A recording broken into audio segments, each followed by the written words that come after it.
Woo! It is such a great time to show up and really hone into your leadership in 2021. Are you owning your leadership? I really thank you for joining me on this journey to owning your square. We are talking about everything from head to toe about how you can show up and shine. And it just occurred to me that earlier in the year, I picked the word shine for my word of the year to remember and to remind me to really show up, inspire, notice. I'm doing this out of order. Show up, help, inspire, notice, and elevate. So, all of those things, I realize if I can really hone into those skills, right? Showing up, being accountable, helping others, being able to inspire, notice what needs to be changed, notice where I can make a difference, and elevate. Well, then I'm stepping into my own leadership. So, bonus there. How are you showing up? Leadership is not just for leaders. Anybody can be a leader. And I think that is our duty to be the best leader that we can be for ourselves, for our families, for our companies, for our communities, for society. And I am very excited today to have with me a very special guest who is going to be talking about owning your leadership. She is the founder of 4 companies, the author of 8 books. She is a professional speaker, a psychologist, an international best-selling author, and also mentor to many leaders. Throughout the years, I am more than thrilled to have Dr. Dorothy Martin-Neville join us today to talk about leadership. Hey, Dr. Dorothy, how are you? Hi there. Thanks so much. It's great to be here with you. Oh, I'm so pleased because, you have worked on leadership. You know a lot about the inside and out about how we can really step into that leadership. So I'm kind of curious about, can anyone be a leader, or is this something that you're either born with it or you're not? We are all called to leadership. I think every one of us is born to it. Some of us hide from it. Some of us are frightened of it. Some of us are confused as to how to do that, as if there is one way to do that. And so we end up either withdrawing from it. It's easier to follow than to stand up and say, I am. And so for some, the easier way is a way of preventing in their mind's eye failure, preventing a mistake.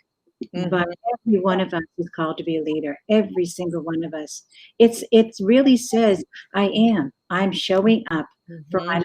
I'm showing up for wherever I am at the moment in time. That's owning our leadership. I love that. And I think it's so important right now, especially having lived through and also living through the pandemic. It's really been a time of reflection to say, who is it that I want to become? I might have more time now to really sit back and let that marinate, right? Yeah. And sort of being in that moment. So, what struck me as, being intentional, I think is very important. And last night there was a meeting at the high school for kids who are transitioning, getting ready to think about going into college. And I just loved how they talked about being intentional about the person that you want to become. What does your high school career mean? So no matter what stage you are in life, this is something that's so important to say, let me check in. What kind of a leader am I? So tell me a little bit about how people can begin to step into their leadership once they decide to put away the fear and to maybe put away the thoughts of, oh, but I could never be like so-and-so, because we all know that comparison is the, stealer of many ideas and not a good road to go down. Yeah, it's a stealer of many dreams. It's a stealer of many dreams. Because either my dream is too small or it's too big, or I don't have what they have, and I put that in quotes, whoever they are. I don't have what they are, therefore I can't achieve my dream. And it's a setup we sadly, so many of us take on. And how do we begin? The realization that whether you are a senior in high school, a senior in college, or a senior in age, your life is really the byproduct of all the decisions you have made. Mm-hmm. Because And it's never too late to change. That I want to just stress that. It's so important because I think that we all get locked into these identities, especially when we're younger. And so let's talk a little bit about childhood and the stories that occur in childhood and how that shapes us and how that vision can actually be carried along with us our entire life and how that can be such a huge disservice. the stories shape us only when we get caught in the story. And there are so many ways to look at the same story. As you know, I started an orphanage. I was adopted and raised in the housing projects of South Boston. And when I wanted to go to school, go to college, was told I couldn't. And so when you look at that, because I couldn't go to college because I was a girl, and my dad had too many boys to educate, he couldn't waste money on a girl. Yeah. And then couldn't go to nursing school because I went to an unaccredited inner city school. So therefore, my story was to get married the summer after graduation from high school, end up having 10 or 20 children, the journey. And that my You're a Catholic girl. well, what my father's dream for me was I would give him 20 grandchildren. And so that was going to be my journey. That was the story somebody had written for me. Mm. And at some point, we decide. For me, it was as a 17-year-old high school graduate. But for all of us, at what point do we decide I'm writing the story? Right. The moment we can say I'm writing my story, your story changes. And it's such a powerful moment. And it's all about that decision. It's the the decision to decide to do something, right? Right. Which is so important because I think people get stuck in, but I can't. I can't tell you how many people I know that are in that dialogue, that inner dialogue. But I'm too scared. But why me? Why not me? I don't know. I can't. And it drives me a little bit batty because I say, you can do anything you really want to do, right? And we have a comment here, Beth Browse. Thanks for joining us. She's saying how she thinks that women get more empowered as we get older, and experience and accomplishments really help nurture self-esteem and worth, which are key ingredients in leadership. Absolutely. Absolutely. But own that for this great woman, she's gotten it, which is why she understands it. She's a smart, powerful woman, that's for sure. But I totally agree with her. As we get more empowered as we get older. Is it that we're just like, okay, I'm in my 5th decade now, I'm going for broke. It's now or never. I think that's part of it for me is like, you know what, if not now, when, right? But I would say that's some of us. We have to be honest and own the fact that there are still many who are in their 5th, 6th, 7th, or 8th decade and haven't yet said it's time. All right. So take ownership and really take pride. And I mean that with humility. Take self-pride that Beth and many of us have said, I own it. Oh, yeah. I am going as far as I choose to go. And my dreams will be as small or as big as I allow myself to make them.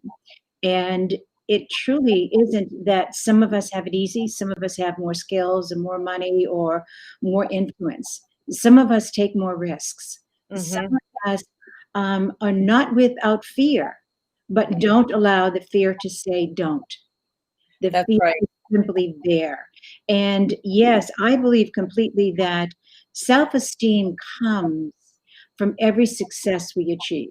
Self-esteem comes from every risk we take. And even if we go after a certain dream and it doesn't work, the self-esteem comes from, I did it. I tried. I jumped in and I went for it. I feel so good about me because I did it. I went for it. I tried it. It didn't work, but darn, I'm going to wipe myself off and keep on going.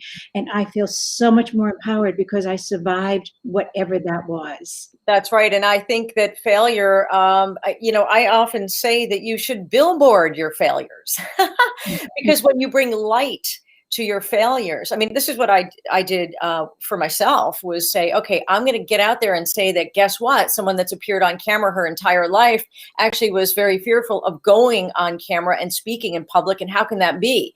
Well, it's like, every time I hit that record button, I was taking a chance and believing in myself. And I think it just takes also sort of admitting like, I'm not perfect. What you see isn't always what you get, there's stuff underneath there, but I'm showing up anyhow. So I think it's important to also be humble and to be, authentic and to say, I've had failures and I'm proud of those failures. And right, and it's simply a failure. I didn't fail, the dream failed. You know, It's changing the language. again, it's hugely important that I wasn't a failure because this particular dream didn't work, or it worked beautifully and then it ended. Hmm. I wasn't a failure.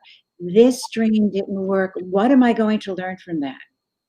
Where were my strengths in that? Where were my vulnerabilities or limitations in that? Are those vulnerabilities and limitations I can overcome? And if that's the case, what do I need to do that? If my dream was to be a 6-foot model, well, we've got some difficulties here. No matter what I do, I don't be 6 feet. But could I be a model? You bet. But Hmm. let me reframe how I do it then. And what limitations can I overcome? What can I not overcome?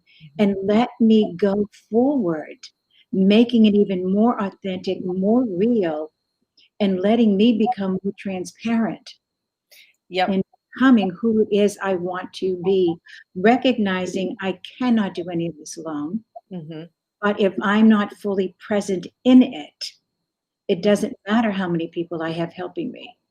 The onus always comes back to us being fully present and then bringing in those we know can help support us along the way.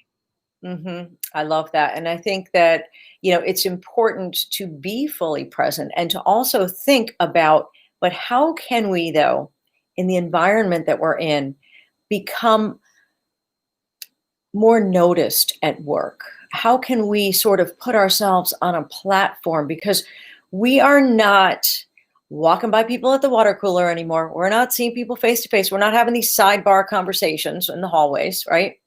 And so Mhm. how can we become more noticed at work? What are the things that we can do to be present, but to have some, light? Well, there are many ways to do it. All right. As you said, we can't walk into a friend's office. We can't walk into our boss's office. We're home. But how is it that I want to be seen? Hmm. How is it that I want to be noticed? And what do I want to be noticed for? We have to be real clear. Hmm. Whether we are entrepreneurs or we are working in corporate or we're not working. And then I put that in quotes, we're all working, Right. even when we're at home. But whatever the case may be, what is it that I want? What am I going after? Hmm. Who do I want to be when I achieve it? If you have that level of clarity, I want to be known as the person that they can go to, the resource. I want to be the problem solver. I want to be whatever that is. Then how are you getting that particular message out there? Yep. And you know what? Sometimes it doesn't have to have anything to do with work, No, no, right? I mean, so right. don't just pigeonhole yourself into, why I have to be that proactive person at work all the time. Do something that speaks to your heart, that you're passionate about, and then that will shine through. Well, yeah, you're talking about balance. You're talking about bringing in balance. But I And mean, you could also be a leader in something that can then be transferred into the office. You're a leader in another way. Maybe people see you in a different light. If you're feeling frustrated about, where you are in your position, let's say in corporate, maybe step outside the corporate and work on something else that has nothing to do with your job that shows your leadership in that area. Could that be helpful? it's always helpful. But I want to come back to the point that we are leaders all the time. And Pat, you know that many of us, no matter what organization we join, whether it is on a board, whether it is as a volunteer, whether it's within an organization, some of us always end up in leadership positions. Hmm.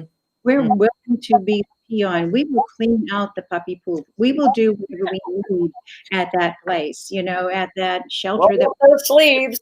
that's and what ends up happening for many of us is because we showed up and we didn't just do the minimum. we showed up, that shelter is going to say, would you be on my board? Would you be willing to take on this much more responsibility? Would you? And the difference, I truly believe, between those of us who, no matter what organization we join, no matter how into what way we choose to join, are asked to take a leadership role Mm-hmm. solely because we showed up and said, I am. Mm. Love Many sadly show up and choose to be invisible it. Yeah. and then wonder why nobody sees them. Mm-hmm. Mm-hmm. And if you show up and are willing to be seen, that is such a gift. People then want to learn from you. Oh, And I love it. yeah, it doesn't matter. It could be in an adult ed class you're taking. It Mm-hmm. could be in a hobby you're picking up. It could be volunteering at a shelter, volunteering in hospice, whatever it is you choose to do. Mm-hmm.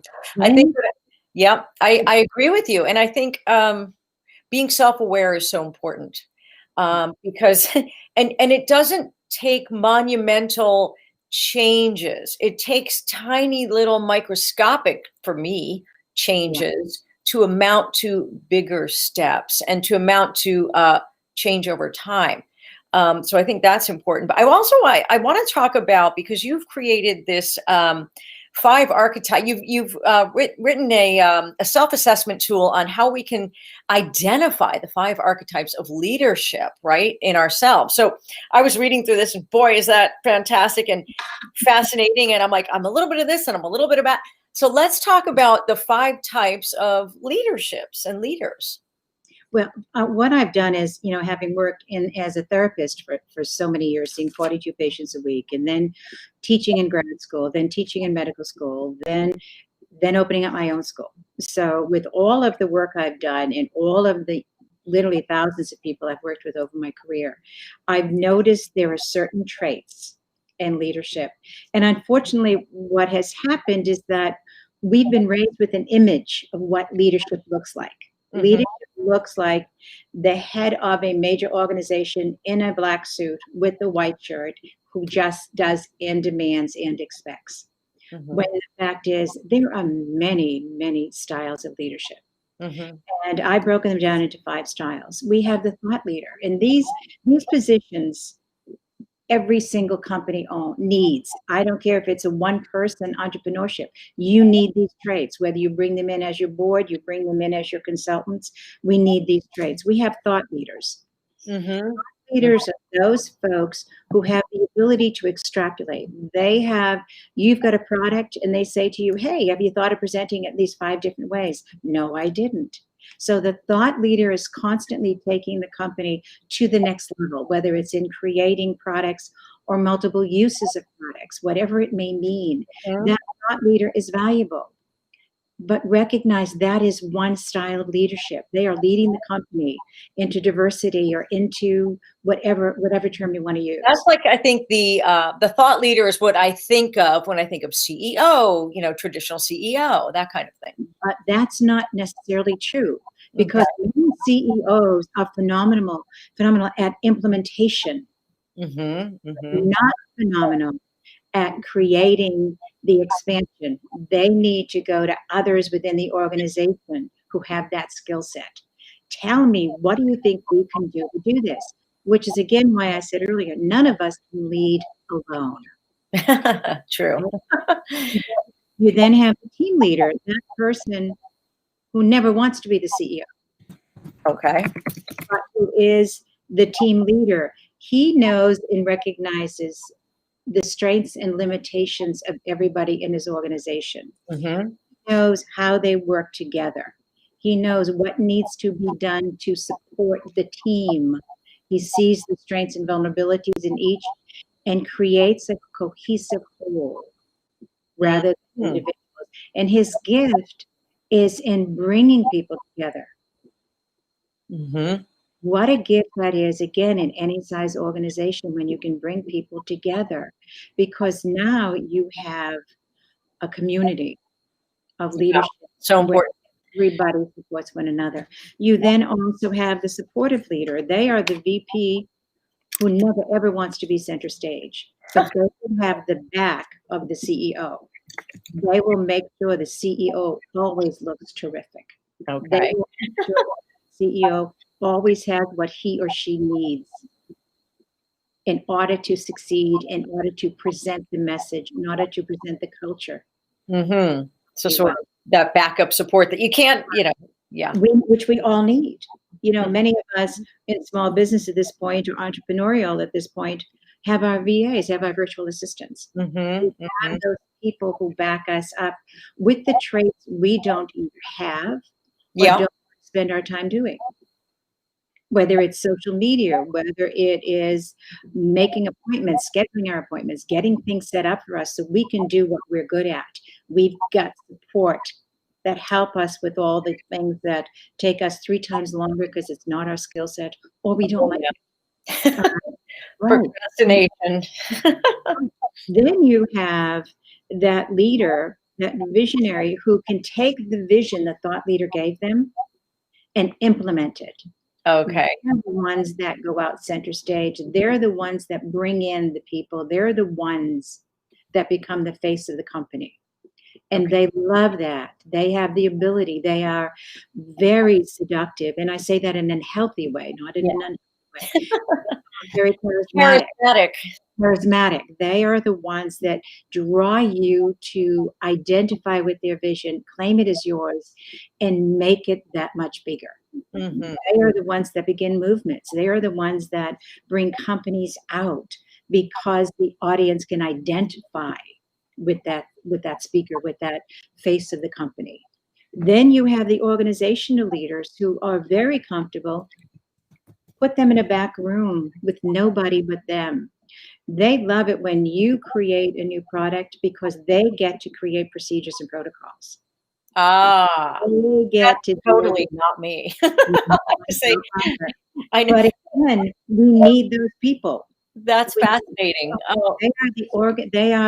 They create, they're the accountants. Mm-hmm. Oh, no wonder why I'm not that type. They are the engineers. They are the folks that love to create procedures and protocols and stats. They love that. They don't need to work with people. They are quite rule followers, I would assume. Absolutely. They know the right way. Mm-hmm. In the wrong way, and they do it the exact way. And all of those. Let me ask you something. With all of these types, so we have thought leaders, team leaders, supportive, visionary, and organizational. And with all of these types of leaders, certainly they must have vulnerabilities, right? Every one of us has vulnerabilities. Every one of us has strengths. Every one of us has certain belief systems that support us or don't support us. And with that, then, every one of them holds their stress differently because their personality style is different. Their leadership style is different. And because they hold that stress differently, each is predisposed to particular disorders. One versus another. It's dramatically different for each. And so it's really knowing that I presented 5. I would say pretty much all of us have 2 that are strong points. Okay. That one, we may have 60% of this trait, and we've got 30% of that trait. And then we've got the scatterings amongst the other 3. Yeah, I was going to say I couldn't subscribe to one exact type, but I could see myself as more of a hybrid, and I'm really looking forward to taking your self-assessment tool, which can really sort of define that in more accurate terms, I think. Which is so cool. I think that you've used your lifetime and all of your experiences to really collectively come up with a wonderful tool for people to be more self-aware of how they're showing up and maybe what some of their shortcomings are, and sort of focus on changing things up for the new year. Let me ask you a little bit about emotional intelligence, because that's super important, right? Yes. So first of all, I want to ask you, leaders right now in the pandemic, they have to be stressed out because they're not seeing their people regularly, or if they do, it's in this very intense format, right? So how do you think leaders are coping with today's work situation as it be? And then tell me about emotional intelligence and how they can use that to maybe connect more with people. Well, so much again depends on personality. It depends on leadership style. The organizational leader, it's irrelevant where they work, and so there's no real issue for them. All right. Other types of leaders, it's extremely difficult, and so as with anything, our ability to adapt, our ability to really fall back and regroup makes us that much more qualified in leadership, makes Mhm. us that much more ready to take our companies and ourselves to the next level. And Mhm. so, with this separation at this point, we need to look at what is the culture in our company going to be? Because if everybody is working at home, or the vast majority are working at home, how do we hold a corporate culture? So, Right. how do we adapt the culture we may have had to the current situation? And I don't believe we're ever going back to the way it was pre-pandemic. Mm. May find some mixture of the pandemic and pre, find a way that works. Each company is going to do this differently, but Mhm. it means that we're required now to adjust. How are we doing this? Yes. And it really says that all of us are hungry for community. All of us are hungry to belong. Yes. All of us are hungry to be a part of something bigger than ourselves. So Mhm. it's imperative to look at what is the vision and the mission of my company? Mhm. And how do I support all of those who work for me, no matter where they are geographically? To have all of those who work for me or with me in alignment with our vision. And do you think that CEOs and leaders have sort of I don't want to say softened up a little bit, but do you think that they've become a little bit more emotionally intelligent? I mean, are really Those that are successful, yes. Mhm. Those that are not successful have been living more in fear Mhm. and more in reaction. Emotional intelligence acknowledges fear exists, but says, I will respond to whatever is happening. I will react to nothing. Ah, All right. So interesting. with increased emotional, and let me back up a moment. I think one of the gifts of this pandemic, and there are gifts in everything if we choose to see them, Yes. is that having forced so many to work from home, the lack of time that was spent in commuting, the lack of time that was spent in so many needless, and I say that intentionally, needless meetings, Mhm. Yeah. people being able to be at home and finally catch up with themselves. And at that, because of that, had a decision to make here. Am I going to grow into this? What am I going to do with really less stress in many ways? More stress, perhaps, that I've got to be more productive with distractions of if I have young children that need to be homeschooled, or I have animals that are running around that were never attending meetings but are now showing up on my desk or barking in the midst of something. It's like, how do I, Bucky's away right now. you know, It's true. I mean, it's been, it's been a time for all of us to adjust, and also for all of us to realize that the people that we are. I really didn't think, we didn't have so much time to think about, right, how we're showing up, because see, now we're on camera, right? And so someone wrote in the comments, texting versus person to person and fears of being on camera, as it's recorded. And now we have to be, seems like we have to be so precise. So I think people are really, because of this video world that we live in, really reflecting on, wow, how am I coming across? What do I need to work on? How can I show up differently? How can I really, own that leadership? And what do I need to change? And I think it has been a gift of the pandemic for sure. And I think it's also, um, you know, reminded me of that it's never too late to really change around anything that you want to change, change the scenery, change your mind, but it's not the title that makes you the leader, it's the qualities that you possess inside. right. And I think, and I've written, as you said, I've written 8 books. My last book is Real Women Change the World, letting the good girl die so the real woman can live. Now, Uh-huh. all right, many at Love home, that. right, a I lot. love that, because to me, what that says is bye bye stories of what happened to me in my childhood that were so the stories that I told myself, or maybe the names that I was called, and like those stories that I, the fatty Patty when I was in grammar school. I said it. But But the why? stories, I'm not what other people tell me I am. I am who I want to be and who I really am going to own. right. This again, the stories are the destructiveness. Hmm. If you can imagine, here you are sitting in this chair, this embodied soul, this embodied essence, whatever word fits you. Over there on the far side of the room is the life you've created. That's where the past lovers, the past friends, past jobs, careers, perhaps marriages, all of that is Hmm. over there on the other side of the room. Over here is you. When you begin to recognize you are not the life you have created, you are so much more than the life you have created. So now let's look at, who do you want to be? And Hmm. yes, with video here, we're being called not only to how do I want to be seen, and I don't just mean that physically. I'm not going to show up for a work conference in a dirty sweatshirt and, whatever. This is how I want to be seen. But Yes. simultaneously, that doesn't mean what mask do I want to wear. True. It means how transparent am I going to be? How honest am I going to show up? How present am I going to be when I show up? Hmm.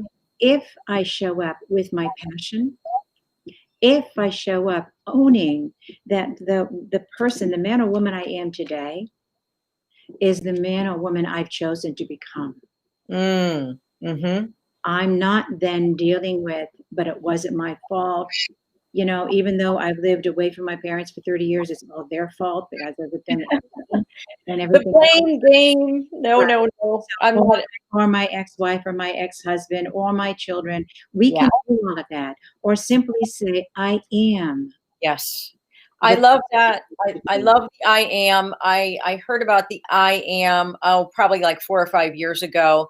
And what I would do is I would walk around the high school track and I would say, I am, and I would fill in the blank. And, I am beautiful. I am smart. I am powerful. I'm imaginative. I am creative. I am getting it done. Whatever I put at the end of that I am statement Yeah. became so powerful and became such a mantra for me, and it's something that really helped me through a very difficult time in my life. And I would encourage people to fill in the blank to I am, and just do it just do it nonstop for a minute, and do it, just think about it and do it every day. And it can be so powerful because it's the language and what we're telling ourselves, and what we tell ourselves, our subconscious picks that up. Right? It does. It truly does. Our body hears us more than anybody else does. Oh, yeah. So let's talk about that for a moment, because I think it's so important. And you talk about in your book, really honing into your gut, right? And being aware of your gut. Now, let's talk about that a bit when Yeah. it comes to leadership and the gut. It, all of it, because we know inside, we feel it. And if we are the least bit connected to our bodies, we know when something doesn't feel right to us, Hmm. whether it's something we're being told or something we're speaking about. We know then that doesn't feel authentic. We know then that doesn't feel right to us. Hmm. And we then have the choice, do I want to live in my own integrity? Hmm. And if I live in my integrity and I'm not frightened of transparency, and that doesn't mean I'm going to tell you everything about every element of my life, all of my finances, all of my whatever, what it says though is that whatever you ask, I will show up and be present for. That I will authentically be who I am. I will own every strength I've got in full humility. And Hmm. the strengths I don't have, I will own as well, so that we can find a way to work with them or around them. And I will show up and not be frightened of being too much. I will show up and not be frightened of being not good enough. Hmm. All right. So that transparency says, I will show up as me. Hmm. Means I have spent the time in developing my emotional intelligence to know who it is I truly am, Hmm. so that I can come from me and not from an illusionary assault that you are providing. Hmm. Because if we have that emotional intelligence to say, I am showing up as the woman or man I've chosen to be. Mhm. It doesn't say I'm focused on you and how I perceive you to be assaulting me, how I perceive you to be Mhm. trying to put me in my place, how I perceive you to trying to find me wrong. Because Mm. when we are so present in who we are, we don't live in defense. And when we are not in defense, we don't perceive the world as being against us. Mhm. We Mhm. don't perceive the world as being a dangerous place Mhm. because we are fully aware that whatever happens out there, that's another human being. That's true. That is another situation. And I've dealt with so many situations in my years on this planet. I realize I am either going to deal with it or I am going to walk around it and keep on going. But I am going to be okay. It's okay to walk around too, right? It's I'm okay. I'm not one that says, let's fight every challenge that shows up. Mhm. My feeling is most of the challenges show up as self created. The ones that aren't self created, either I can help if we're looking for a solution rather than winning, Mhm. Ah, yeah. right? If we're looking for a solution to a problem, I'm more than willing to work with you to deal with that particular problem.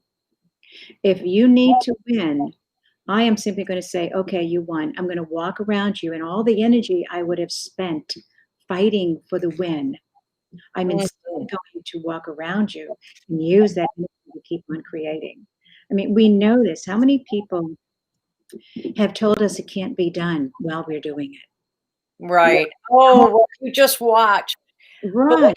you said And right there is very important about the solution, and that I believe that, good leaders don't think about winning, but think about solutions. always. Right. So that was very wise for you to say that, Dr. Dorothy. I could talk to you forever.